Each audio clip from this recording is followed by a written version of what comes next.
नमस्कार दर्शक बंधु आज क्लास को आपण मानक स्वागत। आज क्लास रे आम्भे माने ओडिया यूजीसी नेट एवं जेआरएफ एवं ओडिया एसएसबी एही परीक्षा निमित्त जो सिलेबस रही सही सिलेबस मध्यरु भाषा प्रभाग ओडिया भाषार उन्मेष विकास यही विषय जो सब प्रश्न रही सही प्रश्न मध्यरु केतेक प्रश्न आम्भे माने आज क्लास रे आलोचना करबा। आज प्रथम प्रश्न हेउछि कथित भाषा को लैखिक सांकेतिक चिन्ह द्वारा रूप देबा काहार कार्य। कथित भाषा को लैखिक सांकेतिक चिन्ह द्वारा रूप देबा काहार कार्य। ऑप्शन रही आई लिपि, 2 आई ध्वनि, 3 आई शब्द, आई भी प्रत्यय। यार सठिक उत्तर हेउछि ऑप्शन आई लिपि। कथित भाषा को लैखिक सांकेतिक चिन्ह द्वारा रूप देबा लिपिर कार्य। परवर्ती प्रश्न देख कौन रही। सर्वप्रथमे भारतर केउं स्थानरू लिपिर संधान मिलिथिला। सर्वप्रथमे भारतर केउं स्थानरू लिपिर संधान मिलिथिला। ऑप्शन रही आई पंजाब, 2 आई सिंधु उपत्यका, 3 आई जौगड़, आई भी साहाबाजागड़। यार सठिक उत्तर हेउछि 2 आई सिंधु उपत्यका। सर्वप्रथमे भारतर सिंधु उपत्यकारु लिपिर संधान मिलिथिला। परवर्ती प्रश्न देख कौन रही। लिपिर प्राथमिक रूप कौन। लिपिर प्राथमिक रूप कौन।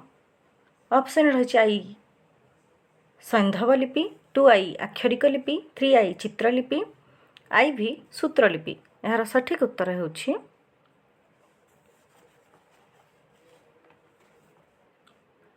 3 आई चित्रलिपि। लिपिर प्राथमिक रूप हेउछि चित्रलिपि। परवर्ती प्रश्न देख कौन रही।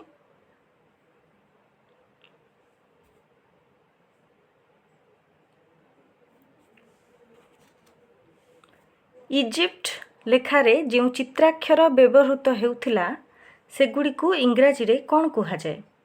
इजिप्ट लेखारे जो चित्राक्षर व्यवहृत हेउथिला सेगुड़िकु इंग्राजी रे कौन कुहाजाए।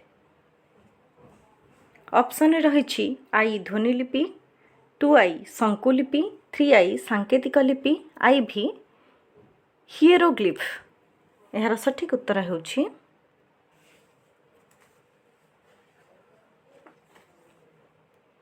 आई भी हिएरोग्लिफ। इजिप्ट लेखारे जो चित्राक्षर व्यवहृत हेउथिला सेगुड़िकु इंग्राजी रे हिएरोग्लिफ कुहाजाए। परवर्ती प्रश्न देख कौन रही।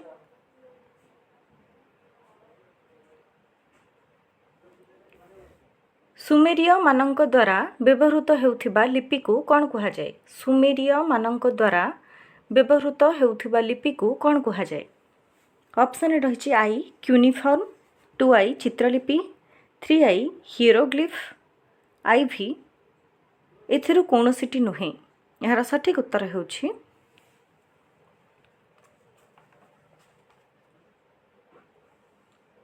ऑप्शन आई क्यूनिफॉर्म। सुमेरिय मानक द्वारा व्यवहृत हेउथिबा लिपि को क्यूनिफॉर्म कुहाजाए। परवर्ती प्रश्न देख कौन रही। A comparative grammar of the modern language of India पुस्तकर स्रष्टा किए। A comparative grammar of the modern language of India पुस्तकर स्रष्टा किए। ऑप्शन रही I Khageswar Mahapatra, 2 I John Beames, 3 I Kunja Bihari Tripathy, I भी नवीन कुमार साहू। यार सठिक उत्तर हेउछि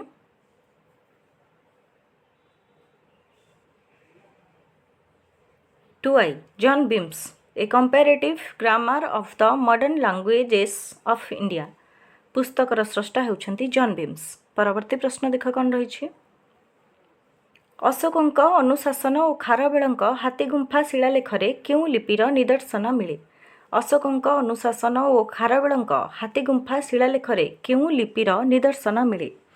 ऑप्शन रही आई खरश्री लिपि, 2 आई गुप्त लिपि, 3i ବ୍ରାହ୍ମୀ ଲିପି IV କଳିଙ୍ଗ ଲିପି। ଏହାର ସଠିକ୍ ଉତ୍ତର ହେଉଛି 3i ବ୍ରାହ୍ମୀ ଲିପି। ଅଶୋକଙ୍କ ଅନୁଶାସନ ଓ ଖାରବେଳଙ୍କ ହାତୀଗୁମ୍ଫା ଶିଳାଲେଖରେ ବ୍ରାହ୍ମୀ ଲିପିର ନିଦର୍ଶନ ମିଳେ। ପରବର୍ତ୍ତୀ ପ୍ରଶ୍ନ ଦେଖ କ'ଣ ରହିଛି।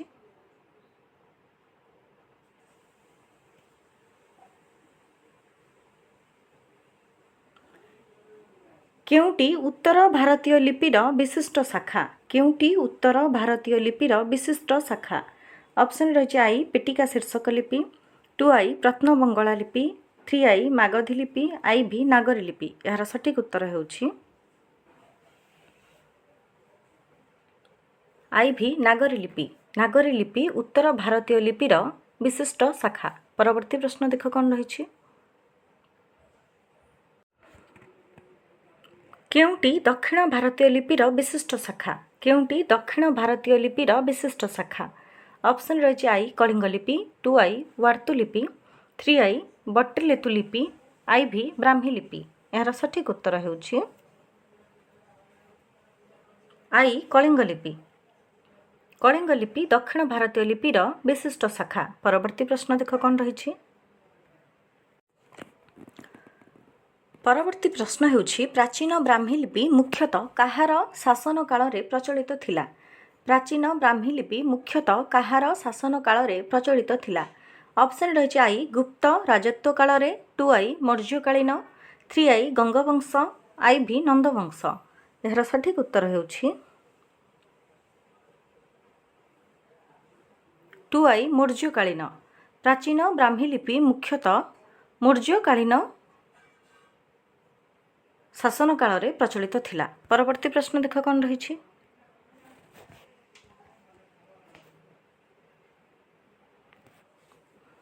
ଡକ୍ଟର କୁଞ୍ଜବିହାରୀ ତ୍ରିପାଠୀଙ୍କ ଭାଷାରେ ପ୍ରତ୍ନବଙ୍ଗଳା ଲିପିକୁ କେଉଁ ଲିପି କହିବା ସମୀଚୀନ ହେବ? ଡକ୍ଟର କୁଞ୍ଜବିହାରୀ ତ୍ରିପାଠୀଙ୍କ ଭାଷାରେ ପ୍ରତ୍ନବଙ୍ଗଳା ଲିପିକୁ କେଉଁ ଲିପି କହିବା ସମୀଚୀନ ହେବ? ଅପସନ୍ ରହିଛି I ବ୍ରାହ୍ମୀ ଲିପି, 2i ନାଗରୀ ଲିପି, 3i କଳିଙ୍ଗ ଲିପି, IV ମାଗଧୀ ଲିପି। ଏହାର ସଠିକ୍ ଉତ୍ତର ହେଉଛି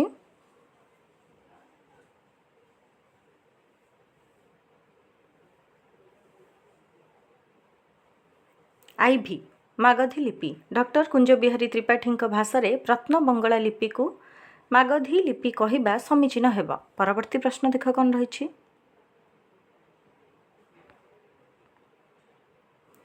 ନାଗରୀ ଲିପିରୁ କେଉଁ ଲିପିର ଉଦ୍ଭବ ହୋଇଛି? ନାଗରୀ ଲିପିରୁ କେଉଁ ଲିପିର ଉଦ୍ଭବ ହୋଇଛି? ଅପସନ୍ ରହିଛି I ଦେବନାଗରୀ ଲିପି, 2i ବ୍ରାହ୍ମୀ ଲିପି, 3i ଖରଷ୍ଟ୍ରୀ ଲିପି, IV ଗୁପ୍ତ ଲିପି। ଏହାର ସଠିକ୍ ଉତ୍ତର ହେଉଛି I ଦେବନାଗରୀ ଲିପି। ନାଗରୀ ଲିପିରୁ ଦେବନାଗରୀ ଲିପିର ଉଦ୍ଭବ ହୋଇଛି। ପରବର୍ତ୍ତୀ ପ୍ରଶ୍ନ ଦେଖ କ'ଣ ରହିଛି। ଧର୍ମରାଜାଙ୍କ ସୁମଣ୍ଡଳ ତାମ୍ର ଶାସନରେ କେଉଁ ଲିପି ଦେଖିବାକୁ ମିଳେ?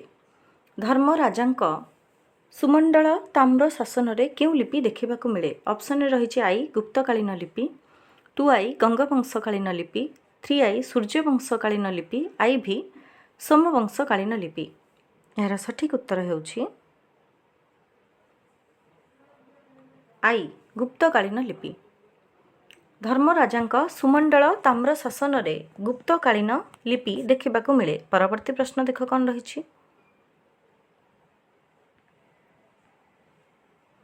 ଗୁପ୍ତ ରାଜତ୍ୱକାଳୀନ ଓଡ଼ିଶାରେ ଖୋଦିତ ତାମ୍ରଲେଖମାନଙ୍କରେ ଓଡ଼ିଆ ଲିପିର ଅନୁରୂପ କେଉଁ ଲିପି ଦେଖିବାକୁ ମିଳେ? ଗୁପ୍ତ ରାଜତ୍ୱକାଳୀନ ଓଡ଼ିଶାରେ ଖୋଦିତ ତାମ୍ରଲେଖମାନଙ୍କରେ ଓଡ଼ିଆ ଲିପିର ଅନୁରୂପ କେଉଁ ଲିପି ଦେଖିବାକୁ ମିଳେ? ଅପସନ୍ ରହିଛି I କ ମ ବର୍ଗଜ ଚ ହର୍ଷଇ, 2i ଳ ମ ଘ ଟ, 3i ଖ ଗ ଲ ମୂର୍ଧନ୍ୟ ସ ହ, IV ର କ ଠ ନ। ଏହାର ସଠିକ୍ ଉତ୍ତର ହେଉଛି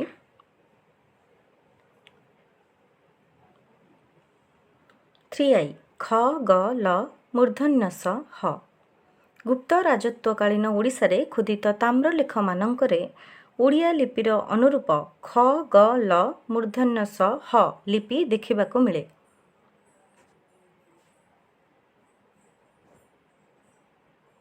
परवर्ती प्रश्न देख कौन रही। पूर्वे ब्राह्मी लिपि रे अक्षर शीर्ष रे कौन प्रचलन थिला। पूर्वे ब्राह्मी लिपि रे अक्षर शीर्ष रे कौन प्रचलन थिला। ऑप्शन रही आई चूल, 2 आई बिंदु, 3 आई मुंडला, आई भी उपरोक्त केउंटी नुहे।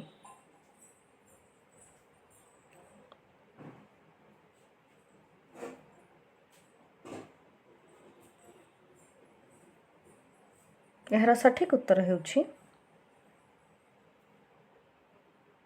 आई चूल। पूर्वे ब्राह्मी लिपि रे अक्षर शीर्ष रे चूल प्रचलन थिला। परवर्ती प्रश्न देख कौन रही।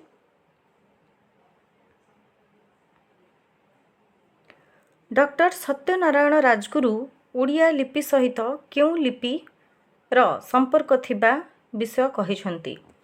डॉक्टर सत्यनारायण राजगुरु ओडिया लिपि सहित क्यों लिपिर संपर्क थिबा विषय कहिसंती। ऑप्शन रही आई तिब्बतीय वार्तुलिपि, 2 आई चित्रलिपि, 3 आई तमिल बट्टलेतु लिपि, आई भी गुप्तलिपि।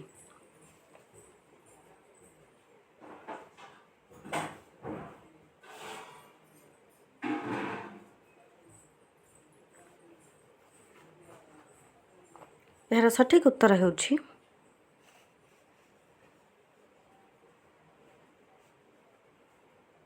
थ्री आई तमिल बट्टलेतु लिपि। डॉक्टर सत्यनारायण राजगुरु ओडिया लिपि सहित तमिल बट्टलेतु लिपिर संपर्क थिबा विषय कहिसंती। परवर्ती प्रश्न देख कौन रही। आम वर्णमालार अ आ केउं लिपिरु गृहीत। आम वर्णमालार अ आ केउं लिपिरु गृहीत। ऑप्शन रही आई खरश्री लिपि, 2 आई तमिल बट्टलेतु लिपि, 3 आई ब्राह्मी लिपि, आई भी ध्वनि लिपि। यार सठिक उत्तर हेउछि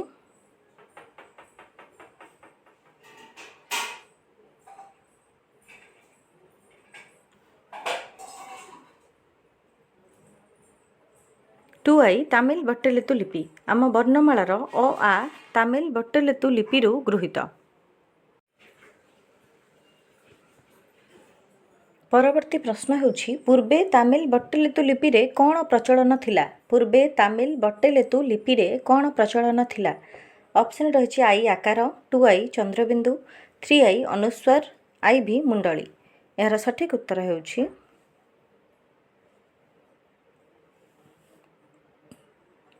आई भी मुंडली। पूर्वे तमिल बट्टलेतु लिपि रे मुंडलीर प्रचलन थिला। परवर्ती प्रश्न देख कौन रही।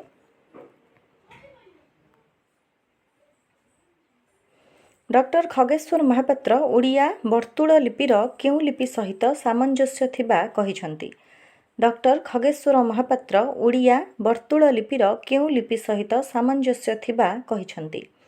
ऑप्शन रही आई चित्रलिपि, 2 आई तिब्बतीय वार्तुलिपि, 3 आई आक्षरिक लिपि, आई भी शंकुलिपि। यार सठिक उत्तर हेउछि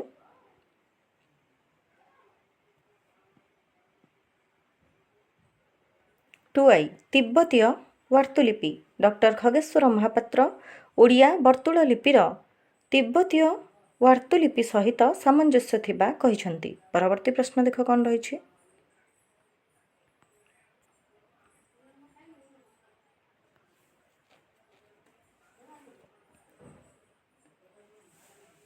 ओडिया लिपि और भाषा पुस्तकर स्रष्टा किए। ओडिया लिपि और भाषा पुस्तकर स्रष्टा किए।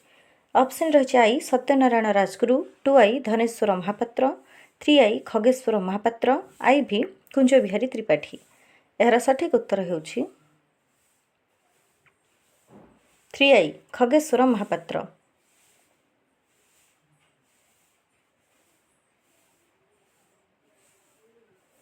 ओडिया लिपि और भाषा पुस्तकर स्रष्टा हेउछंती खगेश्वर महापात्र। परवर्ती प्रश्न देख कौन रही।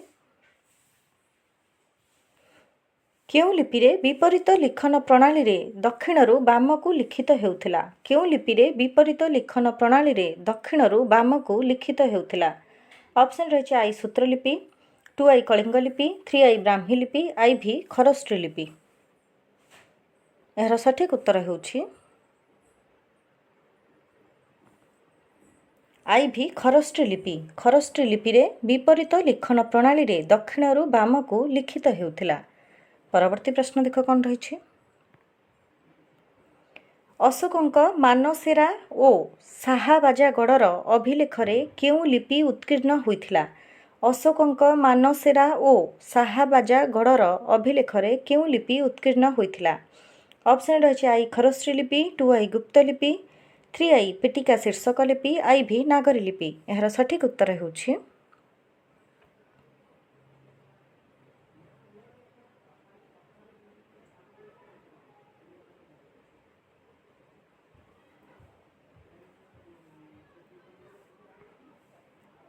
ଆଇ ଖରଶ୍ରୀ ଲିପି। ଅଶୋକଙ୍କ ମାନସେରା ଓ ସାହାବାଜାଗଡ଼ର ଅଭିଲେଖରେ ଖରଶ୍ରୀ ଲିପି ଉତ୍କୀର୍ଣ୍ଣ ହୋଇଥିଲା। ପରବର୍ତ୍ତୀ ପ୍ରଶ୍ନ ଦେଖ କ'ଣ ରହିଛି।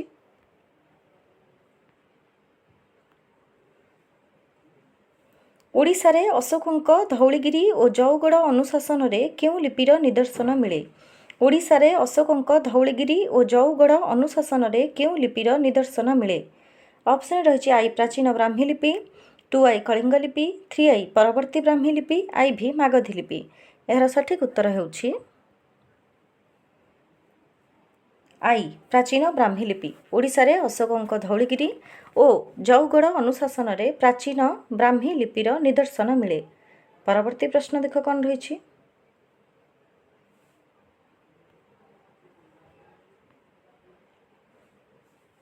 ଓଡ଼ିଶାର ଖାରବେଳଙ୍କ ଦ୍ୱାରା ଖୋଦିତ ହାତୀଗୁମ୍ଫା ଶିଳାଲିପି ସମଗ୍ର ଭାରତରେ ଏକମାତ୍ର କେଉଁ ଶିଳାଲିପି?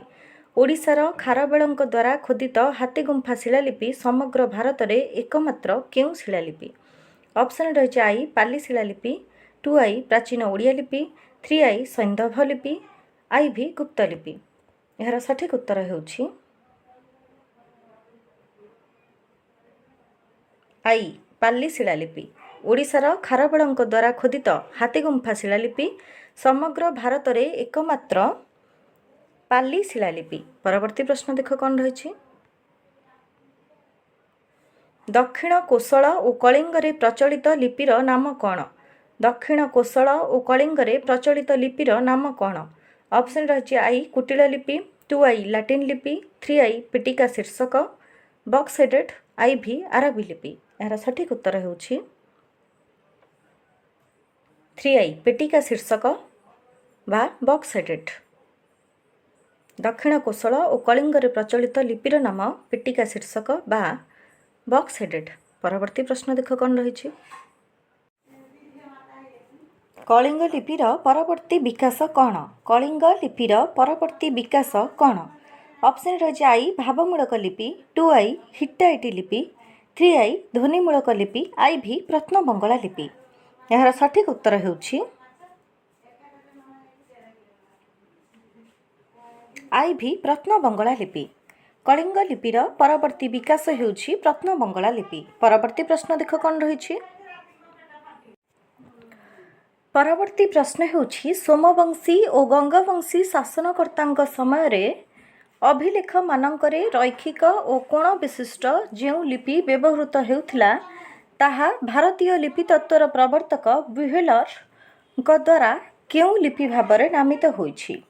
ସୋମବଂଶୀ ଓ ଗଙ୍ଗବଂଶୀ ଶାସନକର୍ତ୍ତାଙ୍କ ସମୟରେ ଅଭିଲେଖମାନଙ୍କରେ ରୈଖିକ ଓ କୋଣ ବିଶିଷ୍ଟ ଯେଉଁ ଲିପି ବ୍ୟବହୃତ ହେଉଥିଲା ତାହା ଭାରତୀୟ ଲିପିତତ୍ତ୍ୱର ପ୍ରବର୍ତ୍ତକ ବୁହେଲରଙ୍କ ଦ୍ୱାରା କେଉଁ ଲିପି ଭାବରେ ନାମିତ ହୋଇଛି? ଅପସନ୍ ରହିଛି ଆଇ ପ୍ରତ୍ନବଙ୍ଗଳା ଲିପି, 2 ଗୂଢ଼ାକ୍ଷର ଲିପି, 3 ବୀଜାକ୍ଷର ଲିପି, IV ବାଣମୁଖ ଲିପି। ଏହାର ସଠିକ୍ ଉତ୍ତର ହେଉଛି ଆଇ ପ୍ରତ୍ନବଙ୍ଗଳା ଲିପି। ସୋମବଂଶୀ ଓ ଗଙ୍ଗବଂଶୀ ଶାସନକର୍ତ୍ତାଙ୍କ ସମୟରେ ଅଭିଲେଖମାନଙ୍କରେ ରୈଖିକ ଓ କୋଣ ବିଶିଷ୍ଟ ଯେଉଁ ଲିପି ବ୍ୟବହୃତ ହେଉଥିଲା ତାହା ଭାରତୀୟ ଲିପିତତ୍ତ୍ୱର ପ୍ରବର୍ତ୍ତକ ବୁହେଲରଙ୍କ ଦ୍ୱାରା ପ୍ରତ୍ନବଙ୍ଗଳା ଲିପି ଭାବରେ ନାମିତ ହୋଇଛି। ପରବର୍ତ୍ତୀ ପ୍ରଶ୍ନ ଦେଖ କ'ଣ ରହିଛି। ଓଡ଼ିଆ ଭାଷା ଓ ଲିପିର ବିବର୍ତ୍ତନ ପୁସ୍ତକର ସ୍ରଷ୍ଟା କିଏ? ଓଡ଼ିଆ ଭାଷା ଓ ଲିପିର ବିବର୍ତ୍ତନ ପୁସ୍ତକର ସ୍ରଷ୍ଟା କିଏ? ଅପସନ୍ ରହିଛି ଆଇ ବାସୁଦେବ ସାହୁ, 2 ଗୋଲକ ବିହାରୀ ଧଳ, 3 କୁଞ୍ଜ ବିହାରୀ ତ୍ରିପାଠୀ, IV ସତ୍ୟନାରାୟଣ ରାଜଗୁରୁ। ଏହାର ସଠିକ୍ ଉତ୍ତର ହେଉଛି 3 କୁଞ୍ଜ ବିହାରୀ ତ୍ରିପାଠୀ। ଓଡ଼ିଆ ଭାଷା ଓ ଲିପିର ବିବର୍ତ୍ତନ ପୁସ୍ତକର ସ୍ରଷ୍ଟା ହେଉଛନ୍ତି କୁଞ୍ଜ ବିହାରୀ ତ୍ରିପାଠୀ। ପରବର୍ତ୍ତୀ ପ୍ରଶ୍ନ ଦେଖ କ'ଣ ରହିଛି।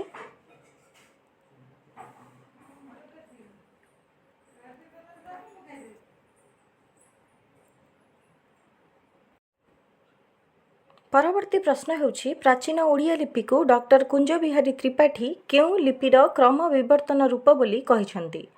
ପ୍ରାଚୀନ ଓଡ଼ିଆ ଲିପିକୁ ଡକ୍ଟର କୁଞ୍ଜ ବିହାରୀ ତ୍ରିପାଠୀ କେଉଁ ଲିପିର କ୍ରମ ବିବର୍ତ୍ତନ ରୂପ ବୋଲି କହିଛନ୍ତି?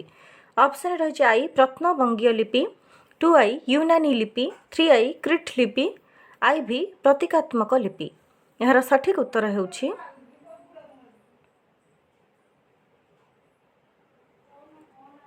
ଆଇ ପ୍ରତ୍ନବଙ୍ଗୀୟ ଲିପି। ପ୍ରାଚୀନ ଓଡ଼ିଆ ଲିପିକୁ ଡକ୍ଟର କୁଞ୍ଜ ବିହାରୀ ତ୍ରିପାଠୀ ପ୍ରତ୍ନବଙ୍ଗୀୟ ଲିପିର କ୍ରମ ବିବର୍ତ୍ତନ ରୂପ ବୋଲି କହିଛନ୍ତି। ପରବର୍ତ୍ତୀ ପ୍ରଶ୍ନ ଦେଖ କ'ଣ ରହିଛି। ଓଡ଼ିଆ ଲିପିର କ୍ରମ ବିକାଶ ପୁସ୍ତକର ସ୍ରଷ୍ଟା କିଏ? ଓଡ଼ିଆ ଲିପିର କ୍ରମ ବିକାଶ ପୁସ୍ତକର ସ୍ରଷ୍ଟା କିଏ? ଅପସନ୍ ରହିଛି I Dhaneswar Mahapatra, 2i Gopinath Nanda Sharma, 3i Girija Shankar Ray, IV Satyanarayan Rajguru. ଏହାର ସଠିକ୍ ଉତ୍ତର ହେଉଛି IV ସତ୍ୟନାରାୟଣ ରାଜଗୁରୁ। ଓଡ଼ିଆ ଲିପିର କ୍ରମ ବିକାଶ ପୁସ୍ତକର ସ୍ରଷ୍ଟା ହେଉଛନ୍ତି ସତ୍ୟନାରାୟଣ ରାଜଗୁରୁ। ପରବର୍ତ୍ତୀ ପ୍ରଶ୍ନ ଦେଖ କ'ଣ ରହିଛି। The evolution of Odia language and script ଗ୍ରନ୍ଥର ରଚୟିତା କିଏ? The evolution of Odia language and script ଗ୍ରନ୍ଥର ରଚୟିତା କିଏ?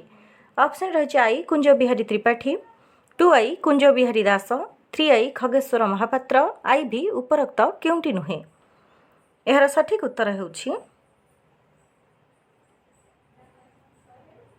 I Kunja Bihari Tripathi. The evolution of Odia language and script ଗ୍ରନ୍ଥର ରଚୟିତା ହେଉଛନ୍ତି କୁଞ୍ଜ ବିହାରୀ ତ୍ରିପାଠୀ। ପରବର୍ତ୍ତୀ ପ୍ରଶ୍ନ ଦେଖ କ'ଣ ରହିଛି। ଆଧୁନିକ ଓଡ଼ିଆ ଲିପି ମୁଖ୍ୟତଃ କେତେ ଭାଗରେ ବିଭକ୍ତ? ଆଧୁନିକ ଓଡ଼ିଆ ଲିପି ମୁଖ୍ୟତଃ କେତେ ଭାଗରେ ବିଭକ୍ତ? ଅପସନ୍ ରହିଛି 4, 2i 3, 3i 2, IV 5। ଏହାର ସଠିକ୍ ଉତ୍ତର ହେଉଛି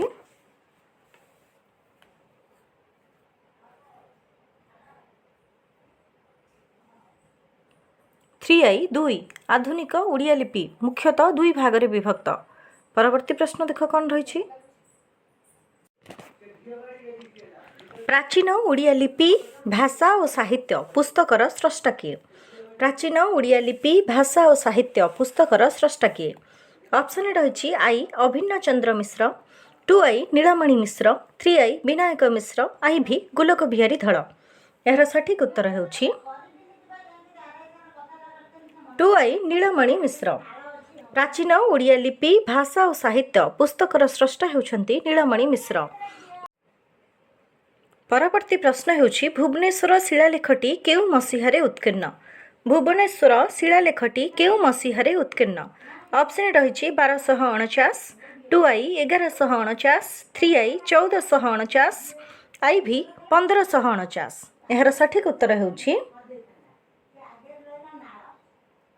ଆଇ 1249। ଭୁବନେଶ୍ୱର ଶିଳାଲେଖଟି 1249 ମସିହାରେ ଉତ୍କୀର୍ଣ୍ଣ। ପରବର୍ତ୍ତୀ ପ୍ରଶ୍ନ ଦେଖ କ'ଣ ରହିଛି।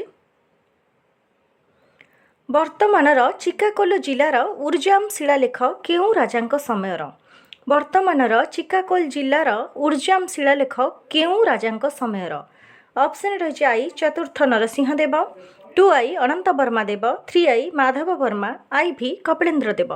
ଏହାର ସଠିକ୍ ଉତ୍ତର ହେଉଛି 2i ଅନନ୍ତ ବର୍ମା ଦେବ। ବର୍ତ୍ତମାନର ଚିକାଗୋ ଜିଲ୍ଲାର ଉର୍ଜାମ୍ ଶିଳାଲେଖ ଅନନ୍ତ ବର୍ମା ଦେବଙ୍କ ସମୟର। ପରବର୍ତ୍ତୀ ପ୍ରଶ୍ନ ଦେଖ କ'ଣ ରହିଛି। କ ସ୍ତମ୍ଭ ସହିତ ଖ ସ୍ତମ୍ଭର ସମ୍ପର୍କ ନିରୂପଣ କର। କ ସ୍ତମ୍ଭ ଖ ସ୍ତମ୍ଭ। କ ସ୍ତମ୍ଭରେ କ'ଣ ରହିଛି ନା ଉର୍ଜାମ୍ ଶିଳାଲେଖ, B ଦୈଭାଷିକ ଶିଳାଲେଖ, C ସିଦ୍ଧେଶ୍ୱର ଶିଳାଲେଖ, D ଜୟ ବିଜୟ ଶିଳାଲେଖ। ଖ ସ୍ତମ୍ଭରେ ରହିଛି ଆଇ ଦ୍ୱିତୀୟ ନରସିଂହ ଦେବ, 2i ଚତୁର୍ଥ ନରସିଂହ ଦେବ, 3i କପିଳେନ୍ଦ୍ର ଦେବ, IV ଅନନ୍ତ ବର୍ମା ଦେବ। କେଉଁ ଶିଳାଲେଖ କେଉଁ ରାଜାଙ୍କ ସମୟର? ଦେଖ ଉର୍ଜାମ୍ ଶିଳାଲେଖ ହେଉଛି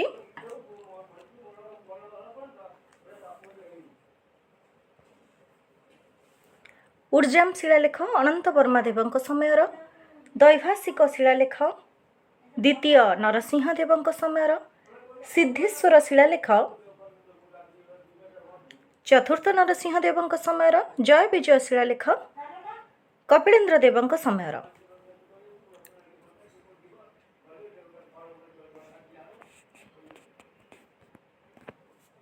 दुई नंबर ऑप्शन हेउछि सठिक उत्तर। परवर्ती प्रश्न देख कौन रही। परवर्ती प्रश्न हेउछि समयानुक्रमे सजाई लेख। समयानुक्रमे सजाई लेख। ऑप्शन रही आई गंडीपिढ़ा शिलालिपि, ऊर्जाम शिलालेख, दैभाषिक शिलालेख, सिद्धेश्वर शिलालेख। 2 रे अच्छी दैभाषिक शिलालेख, गंडीपिढ़ा शिलालेख, ऊर्जाम शिलालेख, सिद्धेश्वर शिलालेख। 3 सिद्धेश्वर शिलालेख, ऊर्जाम शिलालेख, दैभाषिक शिलालेख, गंडीपिढ़ा शिलालिपि। IV ऊर्जाम शिलालेख, गंडीपिढ़ा शिलालिपि, दैभाषिक शिलालेख, सिद्धेश्वर शिलालेख।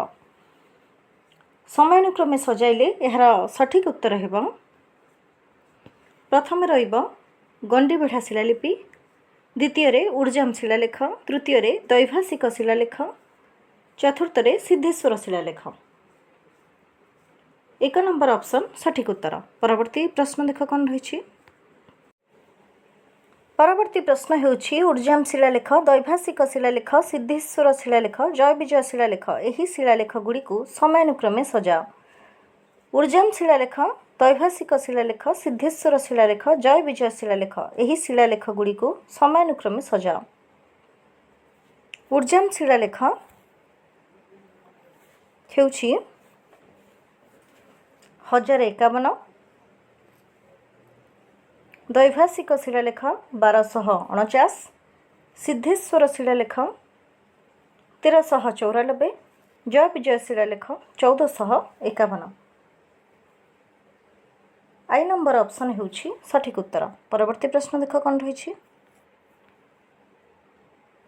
दैभाषिक शिलालेख केउं दुईटी भाषा देखिबाकू मिले। दैभाषिक शिलालेख केउं दुईटी भाषा देखिबाकू मिले। ऑप्शन रही आई प्राकृत और पाली, 2 देशज और वैदेशिक, 3 तामिल और प्रत्न ओडिया, IV संस्कृत और अपभ्रंश। यार सठिक उत्तर हेउछि 3 तामिल और प्रत्न ओडिया। दैभाषिक शिलालेख तामिल और प्रत्न ओडिया यही दुईटी भाषा देखिबाकू मिले। परवर्ती प्रश्न देख कौन रही। प्राचीन ओडिया अभिलेख पुस्तकटी कहार रचना। प्राचीन ओडिया अभिलेख पुस्तकटी कहार रचना। ऑप्शन रही आई धनेश्वर महापात्र, 2 गोपीनाथ नंद शर्मा, 3 खगेश्वर महापात्र, IV कुंज बिहारी त्रिपाठी। यार सठिक उत्तर हेउछि IV कुंज बिहारी त्रिपाठी। प्राचीन ओडिया अभिलेख पुस्तकटी कुंज बिहारी त्रिपाठींकर रचना। परवर्ती प्रश्न देख कौन रही। केउंटी माधव वर्मांकर ताम्रलेख। केउंटी माधव वर्मांकर ताम्रलेख। ऑप्शन रही आई खोर्धा ताम्रलेख, 2 ऊर्जाम शिलालेख, 3 मांडसा ताम्रलेख, IV सिद्धेश्वर शिलालेख। यार सठिक उत्तर हेउछि आई खोर्धा ताम्रलेख। खोर्धा ताम्रलेख माधव वर्मांकर ताम्रलेख। परवर्ती प्रश्न देख कौन रही। ओडिया भाषार रूपतत्व पुस्तकर स्रष्टा किए। ओडिया भाषार रूपतत्व पुस्तकर स्रष्टा किए। ऑप्शन रही आई विनायक मिश्र, 2 बेणीमाधव पाढ़ी, 3 कुंज बिहारी त्रिपाठी, IV सत्यनारायण राजगुरु। यार सठिक उत्तर हेउछि 2 बेणीमाधव पाढ़ी। ओडिया भाषार रूपतत्व पुस्तकर स्रष्टा हेउछंती बेणीमाधव पाढ़ी। परवर्ती प्रश्न देख कौन रही। केउंटी पुरुषोत्तम देवंक ताम्रपात्र। केउंटी पुरुषोत्तम देवंक ताम्रपात्र।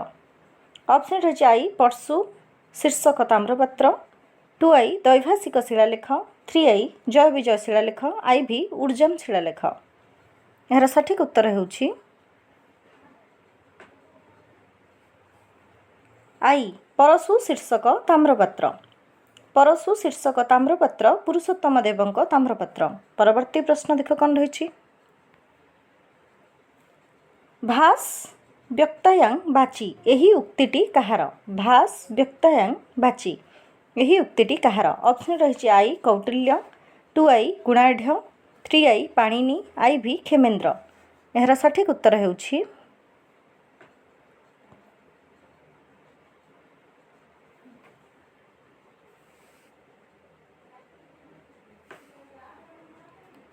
पाणिनि। भास व्यक्तायां बाची यही उक्तिटी पाणिनिंकर।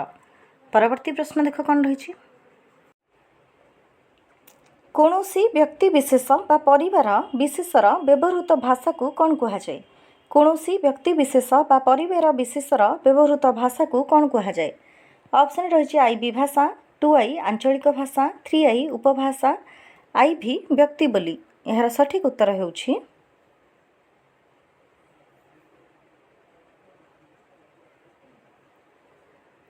IV व्यक्ति बोली। कौनसी व्यक्ति विशेष बा परिवार विशेषर व्यवहृत भाषा को व्यक्ति बोली कहुए। परवर्ती प्रश्न देख कौन रही। किए भावावेग सिद्धांतर प्रथम संधानकारी? किए भावावेग सिद्धांतर प्रथम संधानकारी? ऑप्शन रही आई हडसन, 2i रेवेज, 3i कार्लिफ, IV डार्विन। यार सठिक उत्तर होउछि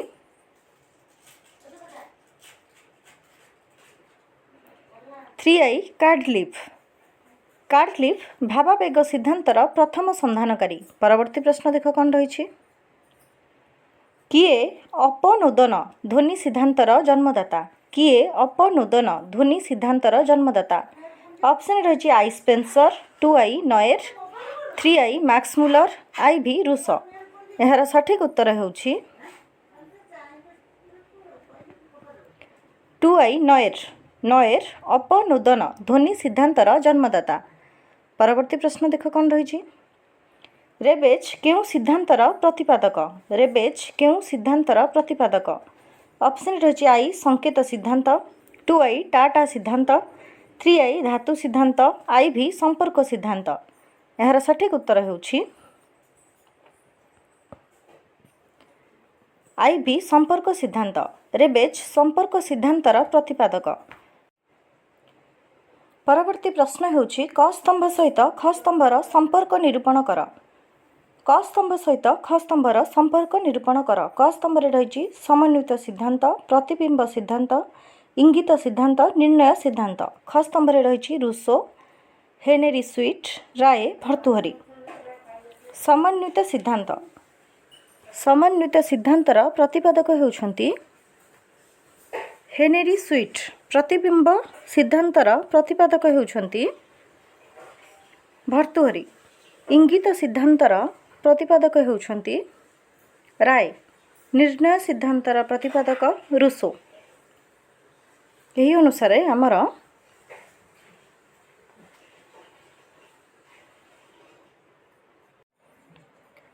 यही अनुसार 1 नंबर ऑप्शन होउछि सठिक उत्तर। परवर्ती प्रश्न देख कौन रही। क स्तंभ सहित ख स्तंभर संपर्क निरूपण कर। क स्तंभ रही ए उपभाषा, बी राजभाषा, सी राष्ट्रभाषा, डी मानक भाषा। क स्तंभ रही आई standard language, 2i national language, 3i डियालेक्ट, IV official language. उपभाषा को डियालेक्ट कहा जाए। राजभाषा होउछि ऑफिशियल लैंग्वेज, राष्ट्रभाषा नेशनल लैंग्वेज, मानक भाषा स्टैंडर्ड लैंग्वेज। आजिर क्लास रे आम्भे माने एही 50टी प्रश्न आलोचना करिबा। परवर्ती क्लास रे बाकी तक प्रश्न आलोचना करिबा। आज पई एतिकी रहुछि। नमस्कार।